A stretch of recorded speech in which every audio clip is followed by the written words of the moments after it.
అయోధ్య రాముల వారిని తలుచుకోకుండా ఉండలేము. అలాగే అయోధ్య పూజా సామాగ్రి కూడా వాడకుండా ఉండలేము. అయోధ్య పూజా సామాగ్రి వాడండి, మీ పూజని పరిపూర్ణం చేసుకోండి. డీలర్షిప్, డిస్ట్రిబ్యూషన్, హోల్సేల్ కై సంప్రదించవలసిన నంబర్లు. నిరుద్యోగుల జీవితాలతో ఆటలద్దు, విద్యార్థుల శవాల మీద బీఆర్ఎస్ ను బతికించుకోవాలని చూస్తున్నారు సీఎం రేవంత్ రెడ్డి. కేటీఆర్, హరీష్ దమ్ముంటే ఓయూలో ఆమరణ నిరాహార దీక్ష చేయాలి. 10 ఏళ్లు నిరుద్యోగులను గోసపుచ్చుకున్నారు. మేం వెంటనే ఉద్యోగాలు భర్తీ చేస్తుంటే అడ్డుకుంటున్నారు.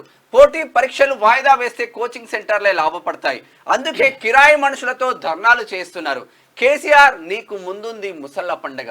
చేతనైతే రాష్ట్ర అభివృద్ధికి సహకరించు, లేకపోతే ఫామ్ హౌస్ లో పండుకొని ఏడువు.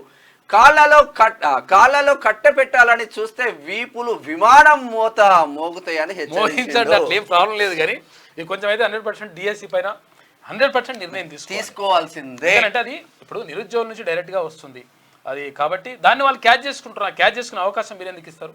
కాబట్టి దాన్ని తీసుకోండి.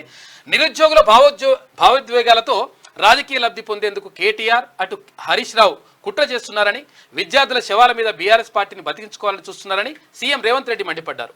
డిఎస్సీని వాయిదా వేయాలని స్టూడెంట్లను రెచ్చగొడుతున్న హరీష్, కేటీఆర్ కు దమ్ముంటే ఉస్మానియా యూనివర్సిటీ ఆర్ట్స్ కాలేజీ ముందు ఆమరణ నిరాహార దీక్ష దిగాలి.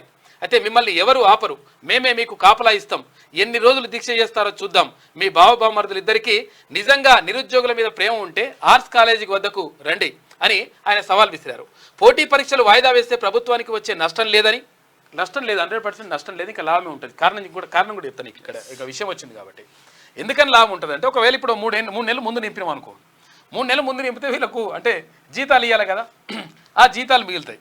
ఇప్పుడు గ్రూప్ 2 ఉద్యోగులకు సంబంధించి కానీ, డిఎస్సి తర్వాత ఇక్కడ ఉపాధ్యాయ పోస్టులకు సంబంధించి కానీ మిగులుతాయి. కాబట్టి మీకే మంచి జరుగుతుంది.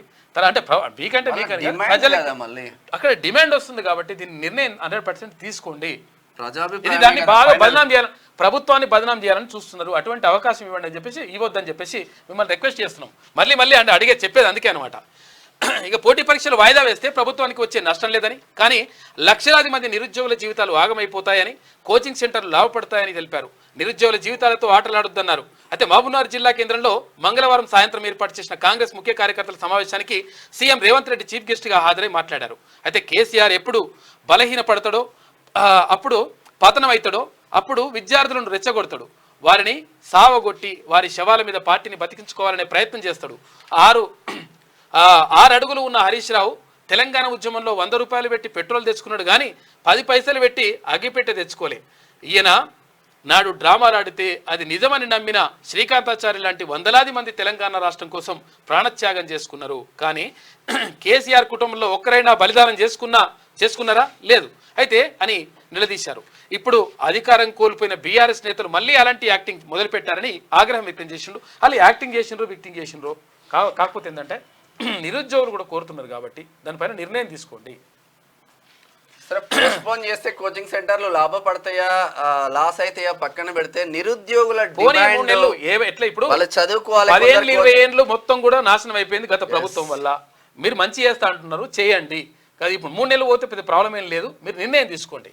గత ప్రభుత్వం 10 ఏళ్లు ఉద్యోగాల భర్తీ చేయకుండా, పోటీ పరీక్షలు పెట్టకుండా నిరుద్యోగుల జీవితాలతో ఆడుకుంది. ఇప్పటికే నిరుద్యోగులు ఏళ్ల తరబడి హైదరాబాద్ లో ఉండి పోటీ పరీక్షలకు ప్రిపేర్ అయినరు. ఇంకా కోచింగ్ సెంటర్లలో వేల రూపాయల ఫీజులు కట్టాల్సిన పని లేకుండా మా ప్రభుత్వం వెంటనే వెంబడి పరీక్షలు పెట్టి ఉద్యోగాలు ఇస్తామంటుంటే కుట్ర చేస్తున్నారు. పరీక్షలు పోస్ట్ పోన్ చేస్తే కోచింగ్ సెంటర్లకు 100 కోట్ల ఫీజులు వస్తాయి. అందుకే పరీక్షలు వాయిదా వేయించాలని కోచింగ్ సెంటర్ల మాఫియా కొందరు కిరాయి మనుషులను పెట్టి రోడ్లపై ధర్నాలు చేస్తున్నారు. ఏదైనా ఏమంటున్నంటే మీరు నిర్ణయం తీసుకోండి.